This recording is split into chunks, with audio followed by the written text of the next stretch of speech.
A North suburban mom of 11, Kathleen Miles, is speaking out after becoming the latest victim of a random downtown Chicago attack. It hit me with such force. She was walking near Union Station on August 19th when a man suddenly appeared, shoved her colleague aside, and punched her in the face. I woke up and my coworker was standing above me saying, "You're okay. We're in the hospital. You've been assaulted." She then passed out again. The next thing I remember is my daughter, Deanna, saying, "Hi, Mama. I'm here. You're okay." The blow left her with a broken temporal bone, a fractured orbital bone, and a displaced nose. Shaken but determined, she says, "It's not okay, and I'm going to stand up and speak to make sure this doesn't happen to someone else."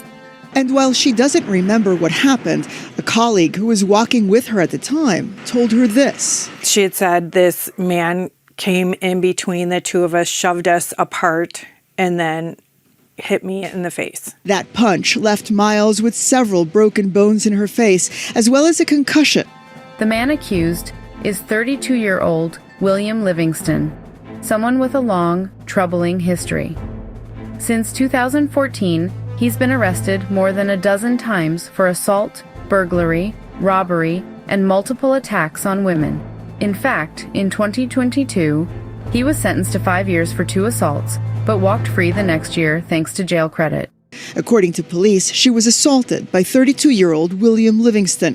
A record search produced 13 mugshots of Livingston going back to 2012. A large number of those arrests for aggravated assault and battery of both women and police officers, something Miles found out after the fact. According to online records, Livingston's history of random acts of violence against women goes back 8 years. In 2017, he was accused of randomly attacking 2 women months apart. Both cases were dropped.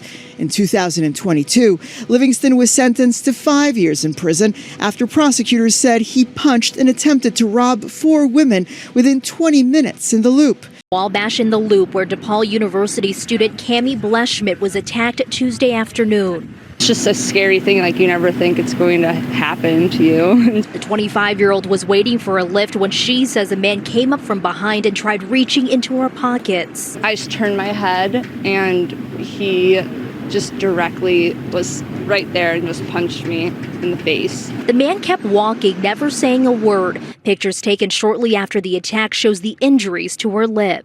I fell to the ground and was crying and just kind of in shock. Another girl who got punched, she came and she helped me and she's like, "I just got punched too." That other victim was Columbia College student Coralie Majira. I actually followed him because I didn't want him to just walk away. Police ended up arresting 28-year-old William Livingston and charged him with multiple felonies.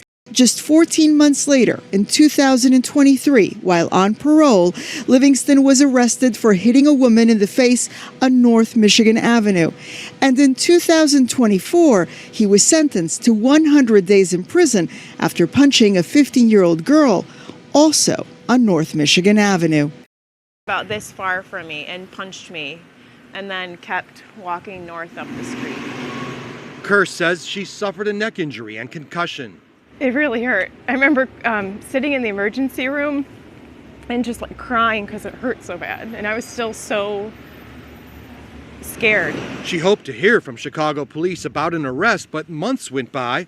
And then last week she saw her accused attacker's face again, all over the news for another attack. I saw his picture on the TV. And I had been fine, and then I just started crying because it was really unexpected to see him on the TV. He has not been charged in her case, even though she picked him out of a lineup, and it was before you. That is appalling to me. Both women now share the same concerning questions. Why isn't the system keeping this guy off the streets? Why do I have to be in this neighborhood and be afraid? It makes me wonder that because there is no consequence for any of this type of behavior, that now it is getting bigger and worse. Now he's facing 3 new counts of aggravated battery. Miles hopes her story pushes people to pay attention not just to her case, but to the larger problem of repeat offenders slipping through the cracks. What is enough? You know, what does someone have to do where he's going to be, they're going to be held accountable? I'm not going to let someone speak for me. I need to speak for myself. I need to say something. If I say nothing and he does this to another person, I'm going to feel bad. Livingston's next court date is set for September the 15th at the Skokie Courthouse. Kathy tells us she will be there.